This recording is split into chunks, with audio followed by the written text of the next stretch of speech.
श्री स्वामी समर्थ. अक्कलकोटला कोण कोण गेले आणि स्वामी समर्थांना कोण कोण मानते, कोण कोण भक्त आहे स्वामी समर्थांचे? जर तुम्ही तिथं गेले असतील ना ते सांगा, ही जागा कोणती आहे.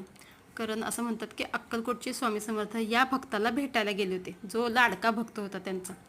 मग त्यांच्या पाऊल पाऊल पडलेलं आहे, तर त्याला ना स्क्वेअर केलेलं आहे पांढऱ्या रेषाने आणि फुलं ठेवलेली नाव आहेत, किती नमन भारी आहेत केलं. बघ ते.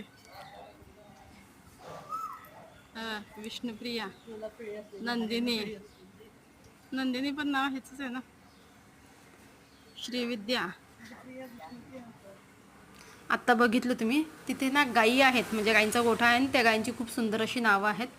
तर ते ठिकाण कोणतं आहे हे ओळखायचं आहे आणि कमेंट बॉक्समध्ये सांगायचं आहे.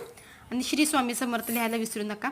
आणि बघा पाऊलांना कसं फुलं ठेवून नमन केलेलं आहे. सगळेजण पूजन करतात तिथे. माझी मम्मी पण पूजन करते आणि मी पण केलं. छान वाटलं. आणि ही मी आणि ही आमची इना मीना डिका. श्री स्वामी समर्थ.